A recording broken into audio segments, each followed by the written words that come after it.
Bonjour à tous, on se retrouve à nouveau sur mon projet d'escalier hélicoïdal. Dans cette nouvelle vidéo, je vais vous montrer comment concevoir notre marche d'escalier à partir de l'épure. Si vous êtes nouveau sur cette chaîne, n'oubliez pas de vous abonner et d'activer la cloche car je publie régulièrement des vidéos sur le travail de l'acier. Regardez cette vidéo jusqu'à la fin car je vous montre comment déterminer les dimensions de fabrication nécessaires à la reproduction de votre marche sur la tôle pour la découpe et pour la fabrication. Nous sommes là sur l'épure de notre marche d'escalier, donc nous allons définir l'ensemble de la marche en tôle pliée de 3 mm d'épaisseur et les deux joues, la joue intérieure qui va venir sur le fût et la joue extérieure qui va venir sur le limon. Pour ceux qui découvrent ce projet à travers cette vidéo, je vous mets en lien en haut à droite de votre écran le lien de la vidéo sur la conception de cet escalier hélicoïdal. Donc on va maintenant passer à la définition de la marche d'escalier pour sa fabrication. Donc on reprend notre esquisse et on va ici faire un cercle dont le rayon sera supérieur de 3 mm au rayon de 57,15. Et donc maintenant on va faire les ajustements. Il faut que je supprime maintenant toutes les cotes, sinon les traits ne seront plus perpendiculaires. De l'autre côté ici, la joue viendra sous la tôle pliée. Et donc on fait la même opération que précédemment, c'est-à-dire sur la joue intérieure.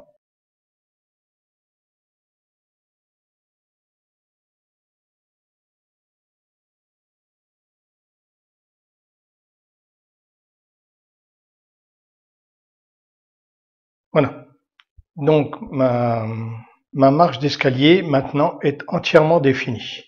Maintenant que notre marche est entièrement définie dans ses dimensions définitives, on va extruder notre marche. Donc la hauteur de la marche, on va faire une marche en tôle pliée de 70 mm. Ici dans modèle 3D, je vais prendre ici la fonction coque. Donc la fonction coque, je supprime les différentes faces et ensuite je mets l'épaisseur, ici l'épaisseur de ma coque qui va faire 3 mm. Et je valide.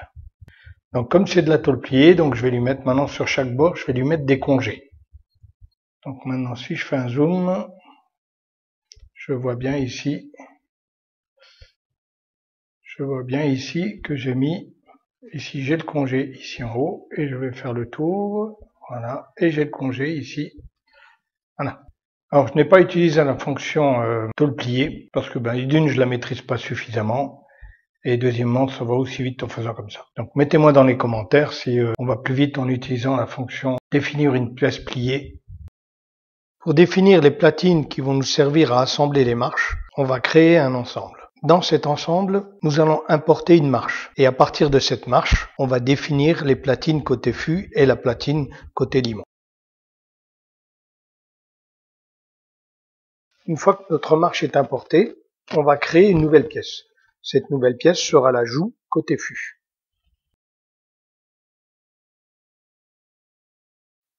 Cette joue sera également en tôle de 3 mm et elle viendra s'assembler sur le fût par l'intermédiaire de 3 boulons diamètre 10.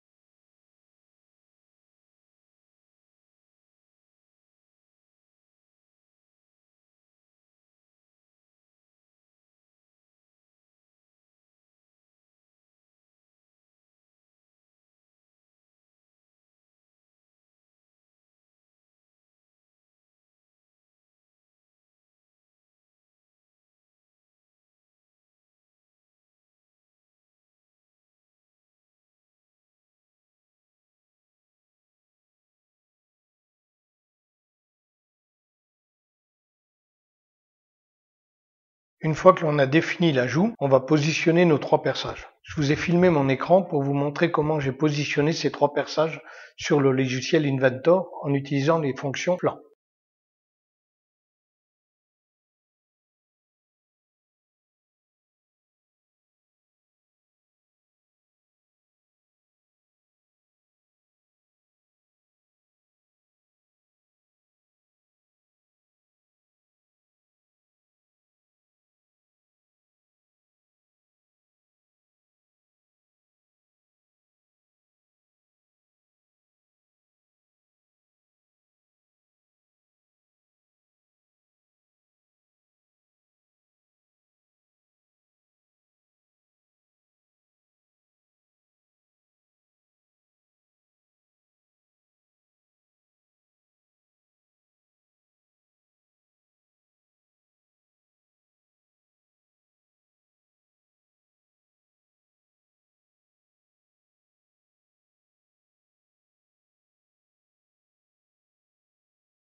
Une fois qu'on a défini la joue côté fût, on va définir maintenant la joue côté limon. Comme la platine précédente, elle sera en tôle de 3 mm. Elle va être assemblée sous la marche, à l'intérieur de la marche pliée, et il y aura, pour la fixation de ce côté-là sur le limon, il y aura plusieurs perçages à prévoir. Alors je ne vais pas les dessiner tous, je vais vous en dessiner que un, et il faudra rajouter ensuite les perçages pour venir fixer le garde-corps.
Une fois le dessin 3D terminé, voici la mise en plan.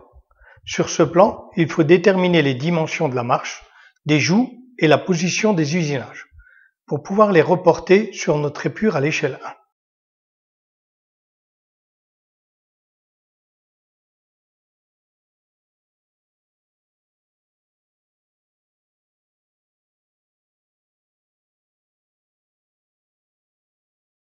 Pour tracer la marche, il nous faut côté fût le rayon de cintrage de la joue qui va nous donner la découpe et la corde pour tracer l'arc de cercle.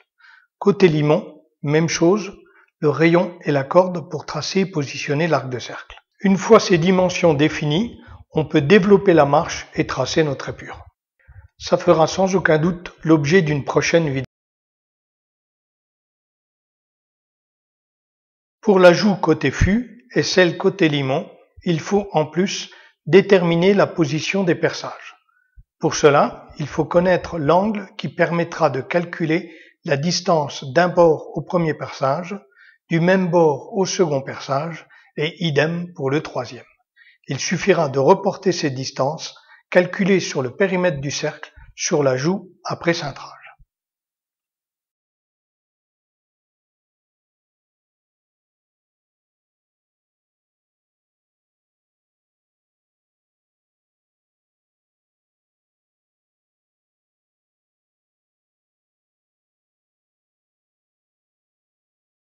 Cette vidéo est maintenant terminée. N'oubliez pas de vous abonner et de partager cette vidéo.